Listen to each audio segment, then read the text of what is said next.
Hello बच्चों, कैसे हैं आप? आपको याद होगा तो हमारी यूनिट नंबर 3 का दूसरा भाग अध्याय 5 है, जिसका नाम है चुंबकत्व, तो ये चल रहा है।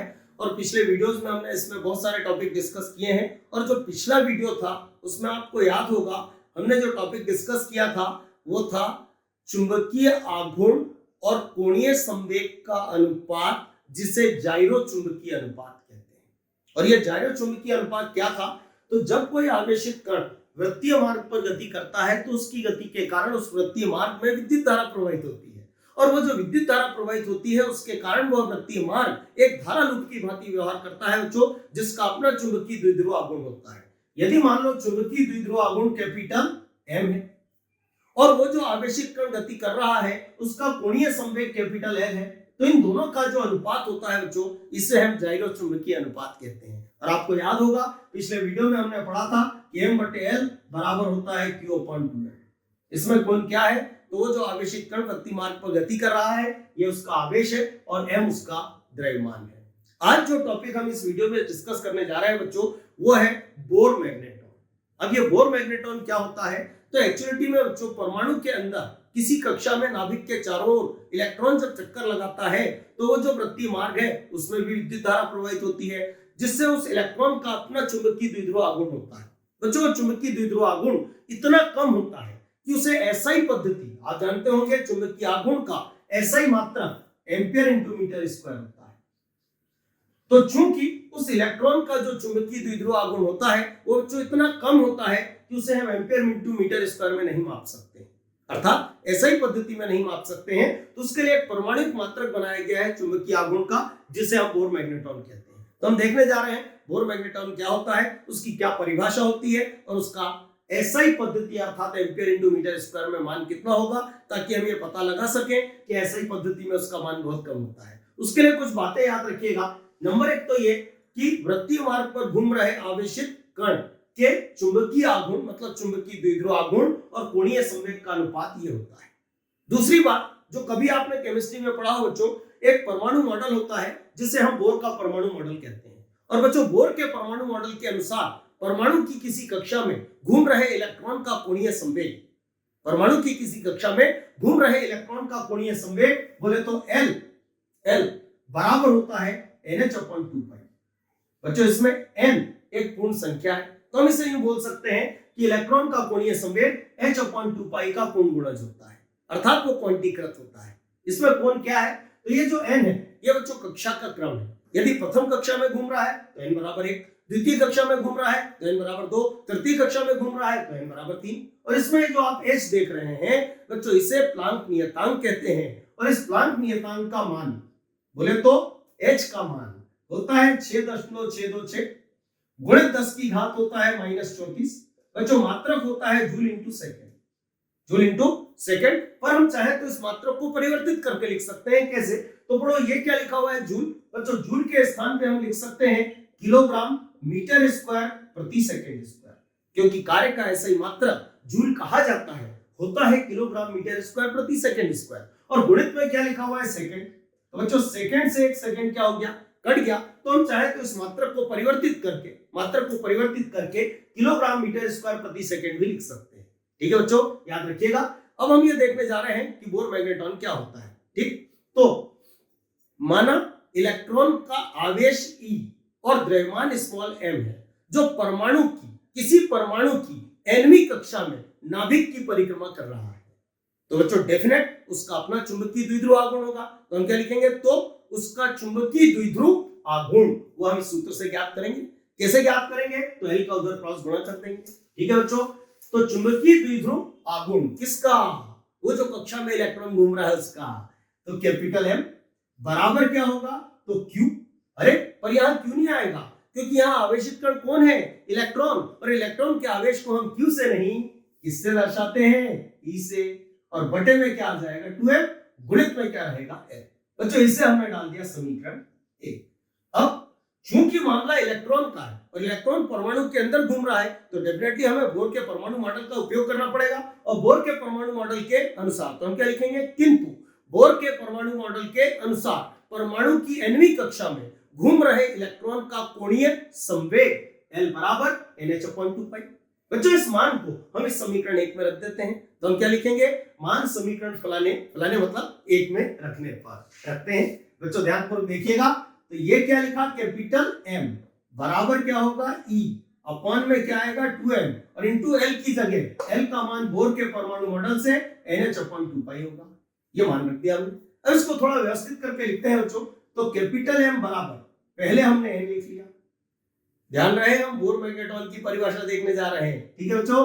ये क्या लिखा EH और बटे में 2 में 2 का गुणा 4, साथ में क्या है पाई और क्या आ जाएगा m, ठीक है बच्चों। अब आप ध्यान से देखिएगा, इसमें इतना इतना हिस्सा जो है ये एक नियतांक है, क्योंकि E इलेक्ट्रॉन का आवेश फिक्स होता है, H प्लांक नियतांक है, पहले से ही नियतांक है, 4 तो एक संख्या है जो कभी नहीं बदलती, पाई का मान भी आप जानते हैं 22/7 या 3.14, और ये जो m है ये इलेक्ट्रॉन का विराम द्रव्यमान है जो कि फिक्स है, तो मान रखते हैं बच्चों। तो ध्यान से देखिएगा, इतने इतने नियतांक को हम कुछ मान लेते हैं ताकि हमें इतना बड़ा लिखने की जरूरत ना पड़े, तो हम क्या लिखेंगे, जहां, बच्चों ध्यान से देखिएगा, जहां EH और अपॉन में 4π, इस पूरे नियतांक को हम म्यू से दर्शाते हैं, और बच्चों ये जो म्यू है इसी को बोर मैग्नेट्रॉन कहते हैं, तो हम यहां पर लिख देते हैं ब्रैकेट में बोर मैग्नेट्रॉन, बोर मैग्नेट्रॉन, ये हो गया बोर मैग्नेट्रॉन,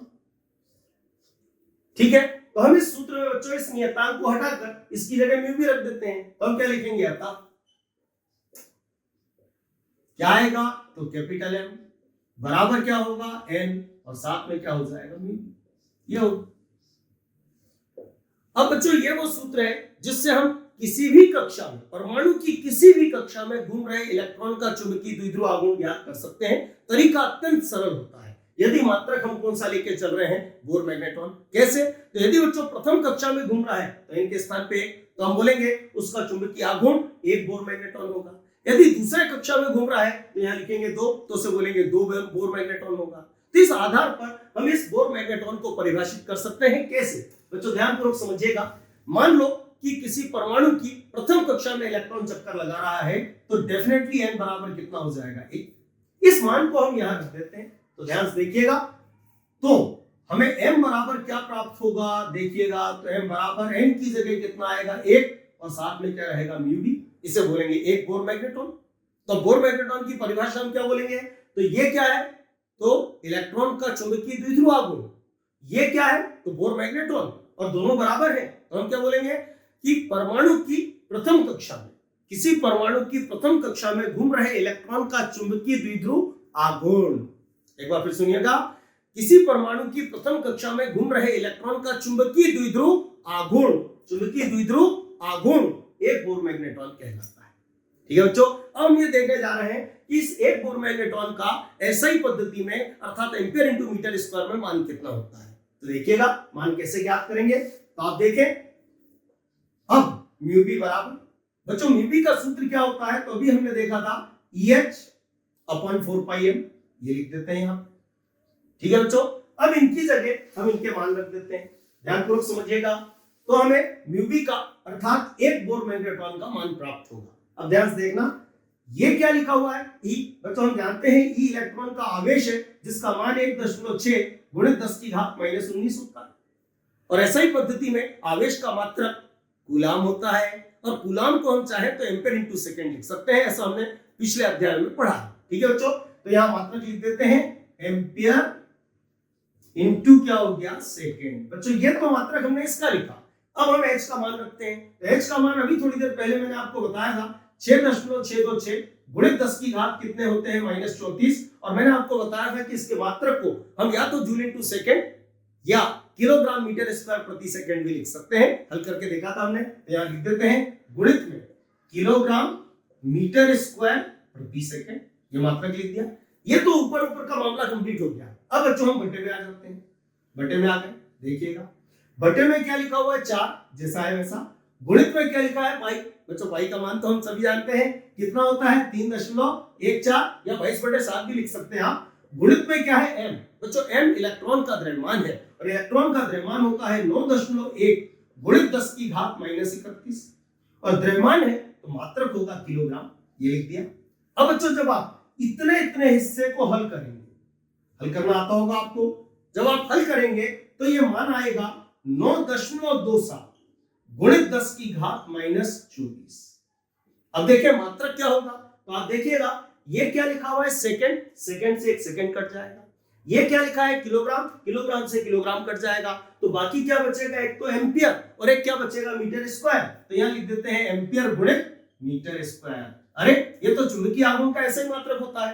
तो हम कह सकते हैं बच्चों कि ये एक बोर मैग्नेट्रॉन का मान कौन सी पद्धति में है, एसआई पद्धति में। और आप देखेंगे ये मान बहुत छोटा होता है। यही कारण है कि किसी भी चुंबकीय मतलब इलेक्ट्रॉन के चुंबकीय आघूर्ण या चुंबकीय द्विध्रुव आघूर्ण का मान हम एम्पियर इंटू मीटर स्क्वायर में ना लिखकर बोर मैग्नेट्रॉन में लिखते हैं, जो कि अत्यंत सरल होता है। कैसे, तो यदि प्रथम कक्षा में घूम रहा है तो 1 बोर मैग्नेट्रॉन, द्वितीय कक्षा में घूम रहा है तो 2 बोर मैग्नेट्रॉन, तृतीय कक्षा में घूम रहा है तो 3 बोर मैग्नेट्रॉन। ठीक है बच्चों, मुझे उम्मीद है आपके समझ में आया होगा।